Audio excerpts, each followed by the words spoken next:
କେତେ ଜଣ ଗିରଫ ହେଇଛନ୍ତି, କଣ ରିକଭରି ହେଇଛି? ଗତ 19 ତାରିଖ ଦିନ ଆମର ଇନଫର୍ମାଣ୍ଟ ଜ୍ୟୋତ୍ସ୍ନା ଦେଇ ଯେ ଆମର ଶିବନଗର ବରଗଡ଼ ଥାନା ଅଣ୍ଡରରେ ରହନ୍ତି, ତାଙ୍କ ଏଜ୍ ହେଉଛି 75, ସେ ସିନିୟର ସିଟିଜେନ୍ ଜଣେ, ସେ ଗୋଟେ ତାଙ୍କ ଘରୁ ଚୋରି ହେଇଥିବା ଉପରେ ସଂକ୍ରାନ୍ତରେ ଗୋଟେ ରିପୋର୍ଟ କରିଥିଲେ। ସେହି ସଂକ୍ରାନ୍ତରେ ଆମର ଗୋଟେ ଚୋରି କେସ୍ ହେଇଥିଲା। Case number Bargarh police station case number 469/25। सो से केस्रे तदंत समय ये ज्योत्स्ना दे जे होचंती इनफॉर्मर ताको एज होची 75 इयर्स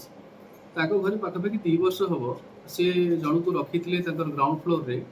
भड़ा रे और ताको से जानती मध्य आगु से लोक ता वाइफ और पिलांका सहित जे तळ घरे रुहे ये जेहेतु सीनियर सिटीजन एवं एकुटिया रहंती ताकर यही सुजोग नै कि से ऊपर भला ताको रूफ टॉप रे गोटे अछि से पूजा करिया को जांती से सब मार्क करके पाखापाखि ये 2 वर्ष तार रहा भितर लास्ट 8 मास हम से चोरी करने आरंभ कर धीरे धीरे जो टंका भैनिटी बैग रू आबसेन्स से पूजा कला बेले भैनिटी बैग रू टंका नवा एवं आलमेरा खोलिकी सुना जिनस मुदी एवं नेकलेस ये सब चोरी कर से करूला। यही सब घटनाक्रम से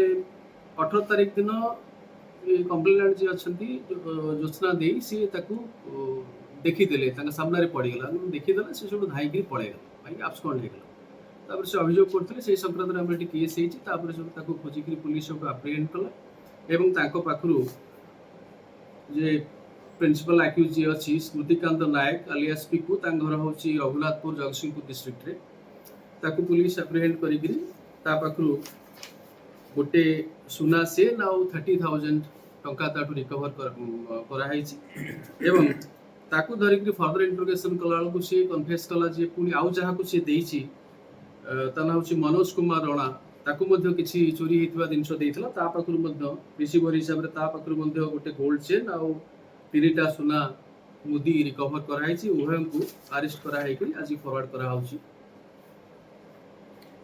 सर मोटामोटी केते सुना गहना से चोरी करथला विभिन्न उपाय से जेतिक जिनस चोरी करथला तांको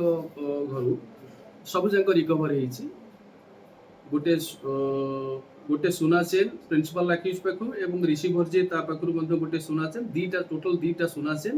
3टा सुना मुदी और 30,000 कैश ता पाखु रिकवर कराइछि। 2 जण पाखु रिकवर कराइछि एवं आज से मन कोर्ट चलन करा जाउछि। ठीक अछि।